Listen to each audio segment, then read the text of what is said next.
ನಮ್ಮ ಗುರುಗಳಾದಂತಹ ಗಾಣದಾಳಿನ ದಿವಂಗತ ಜಿ.ಸಿ. ಬಸವರಾಜು ಅವರಿಂದ ಕಲಿತಂತಹ ಈ ಜಾನಪದ ಸೊಗಡಾಗಿರತಕ್ಕಂತಹ ಈ ಕರಪಾಲು ಮೇಳವನ್ನು ನಶಿಸಿ ಹೋಗದಂತೆ ಉಳಿಸಿ ಬೆಳೆಸಲು ಒಂದು ಅವಕಾಶ ಮಾಡಿಕೊಟ್ಟಂತಹ ನಿಮಗೆಲ್ಲರಿಗೂ ಸಹ ಈ ನಮ್ಮ ಸಂಗಮೇಶ್ವರ ಕರಪಾಲು ಮಂಡಳಿ ಸಂಘದವರಿಂದ ತುಂಬು ಹೃದಯದ ಶರಣಾರ್ಥಿಗಳನ್ನು ಅರ್ಪಿಸುತ್ತಾ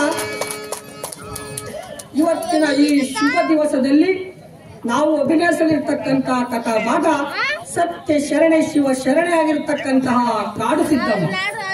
ಈ ಕಾಡು ಸಿದ್ದಮ್ಮನ ಕಥಾ ಭಾಗದಲ್ಲಿ ನನ್ನಿಂದಲೇ ಆಗಲಿ, ನನ್ನ ಸಹಪಾಠಿಗಳಿಂದಲೇ ಆಗಲಿ ಹಾಗೂ ನನ್ನ ವಾದ್ಯಗೋಷ್ಠಿಗಳಿಂದಲೇ ಆಗಲಿ ಏನಾದರೂ ಲೋಪದೋಷಗಳು ಹೊರಚೆಲ್ಲಿ ಬಂದಿದ್ದೇ ಆದರೆ ಸಕಲ ಜ್ಞಾನಿಗಳಾದಂತಹ ನೀವು ಮರಳು ಸಕ್ಕರೆಯನ್ನ ಒಂದೆಡೆ ಇಟ್ಟು ಅಲ್ಲಿ ಇರುವೆಗಳನ್ನು ತೆಗೆದುಕೊಂಡು ಹೋಗಿ ಬಿಟ್ಟಾಗ ಆ ಇರುವೆಗಳಾದರೂ ಹೇಗೆ ಆ ಅಮೃತೋಪಾಮಯವಾದಂತಹ ಸಕ್ಕರೆಯನ್ನು ಸವಿದು ಆ ಮರಳನ್ನು ಹೇಗೆ ಬೇರ್ಪಡಿಸುತ್ತದೆಯೋ ಹಾಗೆ ನಮ್ಮ ಈ ಒಡಕು ಕಂಠಗಳ ಮಧ್ಯದಿಂದ ಬರತಕ್ಕಂತಹ ಆ ಶಿವನಾಮ ಸಂಕೀರ್ತನವನ್ನ ಸಕ್ಕರೆಯ ಉಪಾದಿಯಲ್ಲಿ ಸವಿದು ನಮ್ಮಿಂದೇನಾದರೂ ಲೋಪದೋಷಗಳು ಹೊರಚೆಲ್ಲಿ ಬಂದಿದ್ದೇ ಆದರೆ ಸಕಲ ತಪ್ಪುಗಳನ್ನ ಮರಳಿನಂತೆ ಬೇರ್ಪಡಿಸಿ ನಿಮ್ಮ ಮನೆಯ ಮಕ್ಕಳೆಂದೇ ನಮ್ಮನ್ನು ಭಾವಿಸಿ ನಮ್ಮ ಸಕಲ ತಪ್ಪುಗಳನ್ನ ಮನ್ನಿಸಿ ನಮ್ಮನ್ನು ಆಶೀರ್ವದಿಸಿ ಕಳಿಸಿಕೊಡಬೇಕೆಂಬುದಾಗಿ ನಾವು ನಿಮ್ಮಲ್ಲಿ ಕರಮುಗಿದು ಶಿರವಾಗಿ ವಿನಂತಿಸಿಕೊಳ್ಳುತ್ತಿದ್ದೇವೆ.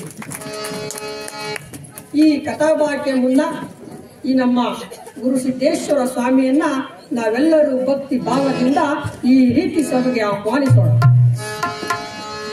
ಬರುತ್ತಾರೆ ಸ್ವಾಮಿ, ಬರುತ್ತಾರೆ ಸ್ವಾಮಿ, ಬರುತ್ತಾರೆ ಧನುಷಾನ ಕೊಡುತ್ತಾರೆ,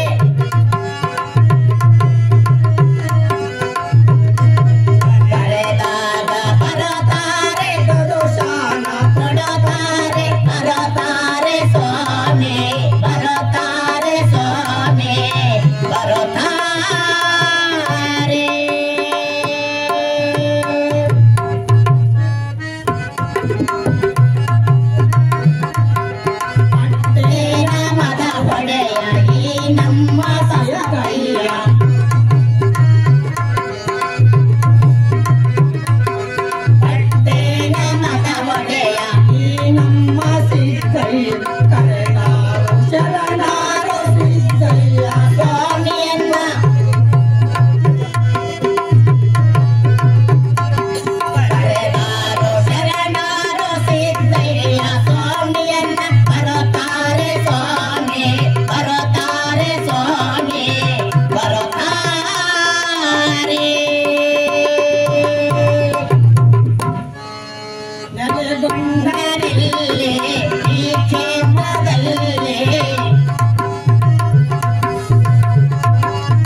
Namo ತಾಯೇ ನಮ್ಮನೇನೋ